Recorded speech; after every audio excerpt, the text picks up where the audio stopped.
And good morning, Hoosier Nation, and welcome to possibly the most frustrating edition of Hoosier Morning After. This is Hoosier Morning After Iowa. Last night, your Indiana Hoosiers go on to get defeated by Iowa, 83-74. In another game that Indiana wishes maybe it was only 20 minutes long, only one half long.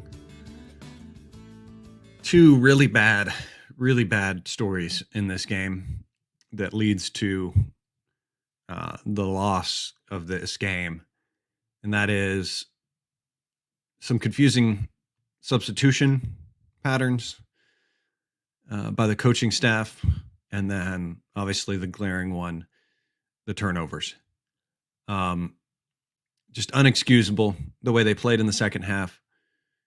The way IU tried to handle that press and leading to 14 turnovers in that half,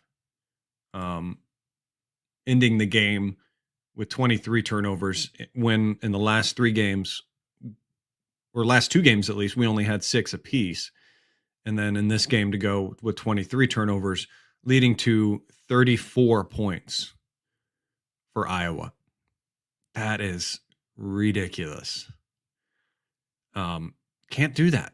Can't take care of the ball like that. That's on the players. That part's on the players, not handling the press right, not making the right moves. Then you flip it, and it's on the coaching staff as well. Was disappointing to hear some of the things that Woodson had to say in the presser afterwards. When he was kind of questioned about that, he was like, well, in other situations, they haven't done that. It's basically what he said. I'm paraphrasing there, which is a bad thing to say. I know you're trying to have the players' backs and everything like that, and maybe that's just what we're going for, full tilt with Woodson. It's a confidence thing. He doesn't want to get on the guys too much in front of the press, wants to have their back. But even if that's the case, that they're not doing it, they don't usually do it in practice, and they're usually really good with the ball. It was race mostly that he was talking about. Then see in the game situation and make the adjustment that's not the case in the moment. Don't think that they've done it once or twice, so everything's fine and not make an adjustment. It looks like it appeared to be that there was no adjustment made by the coaching staff. Could there have been? And the guys just didn't execute it properly? Possibly. That can always be the possible answer for that. But it's just frustrating to see those types of things happen. And what gives me solace to a degree, it's when Woody... You talk with Woody and maybe move into the sub situation. I'll transition into this better to talk about it. But in that first half, we had a 10-point swing. They went in a 10-0 run when we did a hockey line change, had all the starters out and had our bench in, and our bench just couldn't get it done. And we didn't, it happened so quickly. I mean, a 10-point swing you think would have happened for a while, and coaches should have chimed in on that and something should have changed. But it honestly did happen fairly quickly, so I guess he didn't have time to adjust in that. But when Woody was asked about that situation in the first half, he basically said in the press conference that he can't play all the starters the whole game. Duh. We know that. But don't stagger it. Make better plans for it. Figure out better lineups that can kind of come in, but keeping other guys out.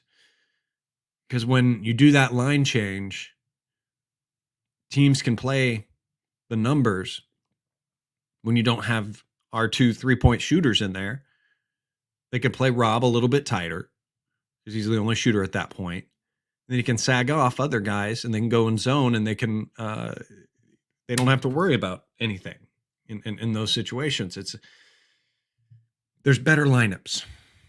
that you can do and better ways you can keep that situation. Just keeping Miller Kopp in there for a little bit of the game, letting Miller Kopp be the one that distributes the ball and not distributes the ball, but him be in there because they're not going to press as much maybe and collapse, and he can keep it open. Just still having a shooter out there, someone that can make a basket on the outside for this team.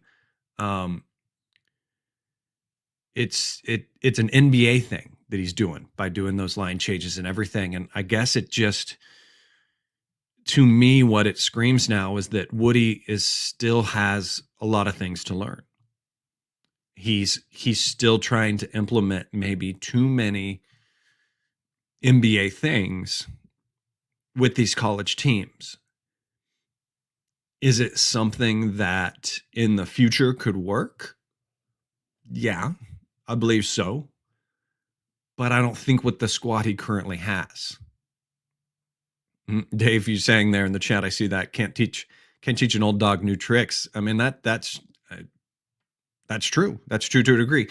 If you go back and listen last night, Andy Bottoms last night on the Assembly Call post-game show had a fantastic quote. I wrote it down word for word, and I'm going to tweet it out later too. I want to give him credit for it and everything too. Andy said, you can't change what these guys can't do at this point, but you can help put them in a place to succeed. 100%. 100%. And that goes along that lines of what I'm saying right there. If he wants to, he meaning Woody, wants to establish this sort of NBA game or this NBA style or a certain kind of play style, that's fine. But you also have to adjust it to the guys you had before.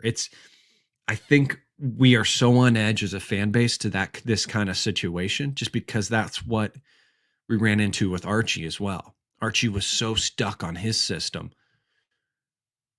and not adjusting to what he had that it got frustrating. Now, Woody has stressed in almost everything he said before the season and to the season up to this point that he's the hardest on point guards. Point guard position is the most important in his mind. And the inconsistent play that we have from our point guards it does not bode well for a coach that wants to put a lot of the pressure and a lot of the weight on the point guards. And we are going to continue to have these struggles because as they go up and down, this team's going to go up and down. It is weird we can talk doom and gloom on a game-to-game basis with this team easily. But we got to try to keep our frame of reference in the idea that the team is going to be spotty, but it has good moments. It has a good base. It has a good guy underneath. And things just have to be figured out of how to weather when these situations come up. Does Archie have to go to someone else? I can't believe I'm saying it and bringing it up because it's been so much of a trope so far this year and everything. Do we need to see Lander get a minute or two? Would he have done any better against that press? I don't know. I can't say for sure because we haven't seen him play against it too much. He had good minutes against Syracuse. So maybe giving him at least a minute or two would have been good. But what if that dug a little bit bigger a hole? I mean, we could sit and play armchair coach all we want and play the if game all we want, but we don't know. We don't know those types of situations. We only know what we have and what's going to be. He's recruited good point guards to come, but like David, you just said with Hood coming in, but those are still going to be young guys. They got to get their feet wet, and have to make that leap. That switch has to flip over from the high school ball, to college ball. And that's proven to be tough for many guys. Cups as well, coming in the year after that. So I'm not obviously anywhere near done with Woodson. It sounds like from his comments that he likes to take input from guys around, that graduate assistants are allowed to speak up and everything too. Hopefully all those guys have confidence to speak up, because it's going to be obvious to hopefully someone in this program, and there's a lot of experience, that the subbing needs some more figure out and more attention. And hopefully this game was that kick in the jaw to realize that, and we don't see it from now on. We will see that. We will see moving forward if that is. We can hope that it is. We can hope that he sees the tapes and that smacks him in the face and goes, okay, I got to figure out these patterns a little more, and I got to do better with this. So we'll see. We'll see what happens. It's why at halftime it still felt promising, because we get a 7-point lead. We have that weird subbing situation, and we go down, and then we build it back up. So this team is good. This team can do good things. It's just that consistency in putting the full game together. Do I know what solves it? No. I wouldn't be sitting here just talking about basketball to you guys. I would be working in it in some way if I had the answer to that question. But there was some good in this game. And another good that I actually want to speak up on big time was Parker Stewart.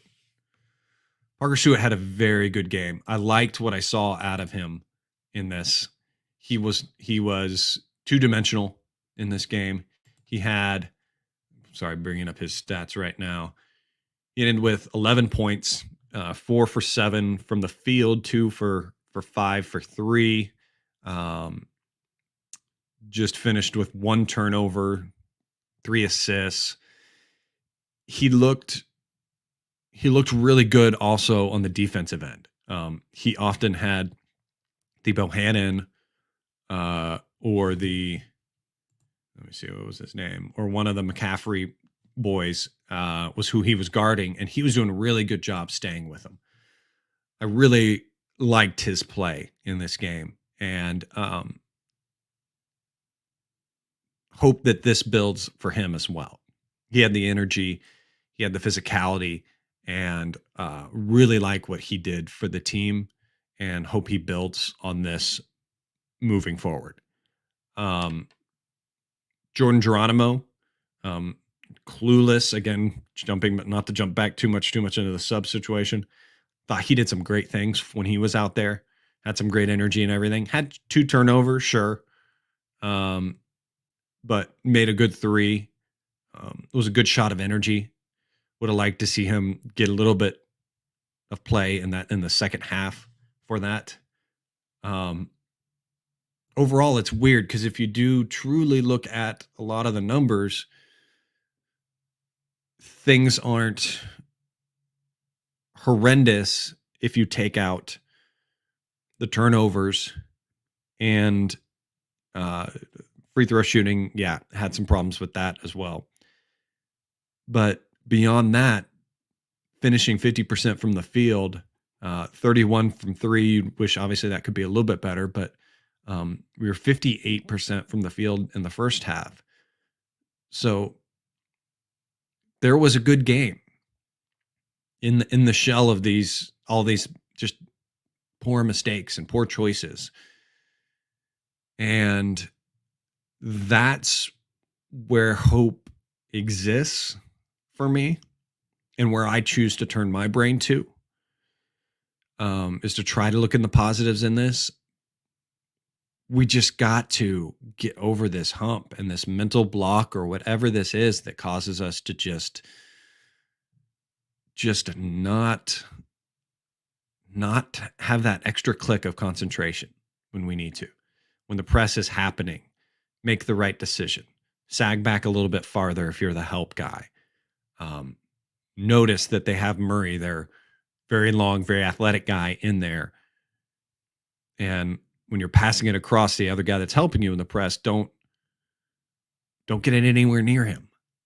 Let him have a big dunk, catch it, and get a big dunk, and really change some momentum. That was quite a momentum changer in the game as well. But yeah, it's a tough game to think about, tough game to talk about, and not a fun one to talk about.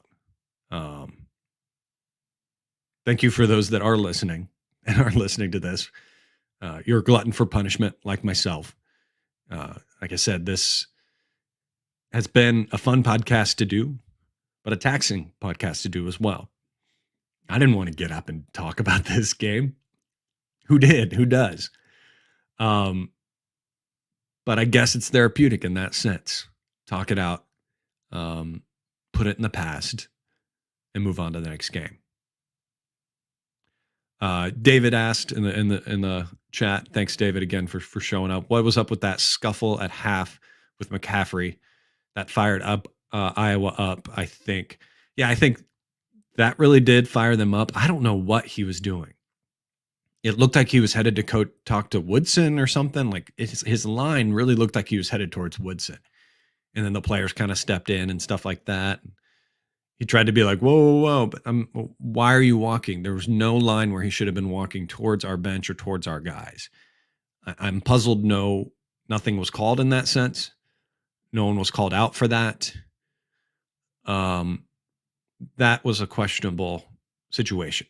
I don't understand what was going on there. And then even Fran was coming over at that point too, and you saw him heated, hollering at the players or excuse me, at a ref or something.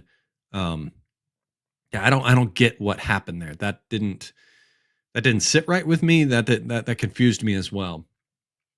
Oh, and that also reminds me, I have to gloat a little bit, as a lot of you saw on Twitter. I just had that feeling yesterday at noon. I'd finished my workout. I was sitting in the car and thinking about the game, and I just thought that as you look at teams with high powered offenses and that are used to scoring many points, have a score leader, those types of situations, I look at the schedule and see, have they played many defenses? Have they played many elite defenses? Have they played good defenses? Iowa had played Virginia, which obviously has decent defense. But any other game they've played, they've scored over 70. And a lot of time, most of them into the 80s. And Fran's history and everything, and how much a good defense can frustrate a team, I knew we were getting a technical from Fran. So got to pat myself on the back, called it there, guys. That might also have been a momentum changer for them as well. That definitely helped them get a few calls. Iowa is so dramatic. The players are so dramatic. The coach is so dramatic. They use that as a tactic. It stinks that that's a tactic out there in college basketball, but it is a tactic for guys to do that kind of situation. And it does have an effect on the reffing. I don't care what you want to try to say to me. That has an effect. And that definitely motivated them at some point to get going. And it was good to see that our defense did a good job to a degree to frustrate him, to get him into that frustration. And that frustration, I think, bled over into the second half with a lot of the foul calls and everything like that. And the fact that we got in the bonus very quick at the 10-minute mark, we were already in the bonus in the game. And that's when the game was still in hand, despite the turnovers, despite the troubles we were having. The game was still in hand because we were still getting them on their heels. We were still getting them emotional. They were still frustrated and everything like that. There was a point in the second half, though, where that clicked over. When they started to get those turnovers on that press, the frustration wore off. They relaxed, and then it shifted. Honestly, it was about in that game. I tweeted out, I've reached the point where I'm speechless. And that's because the frustration that Iowa was feeling throughout most of the game because of Iowa was feeling because of IU's defense went away for them. And it was on me at that point. I know it was on you as fans as well. And I think that's where a lot of the game changed and shifted. They got that home crowd got behind their backs. They weren't booing and hissing and being just as dramatic as the players in Fran. And they got behind their team, and Iowa was able to ride that. And Indiana had no counter for that. So, yes, it's time to bury this game. Time to learn from it. Coaching staff, you say you take a lot of input from other people and everything like that. Woodson, well, let's see how you do. And let's adjust and let's move on. Indiana's next game is up against Nebraska on Monday, the 17th at 6 p.m. Need to get this game. Got to get this game. Need to have good momentum because after that we have Purdue at home.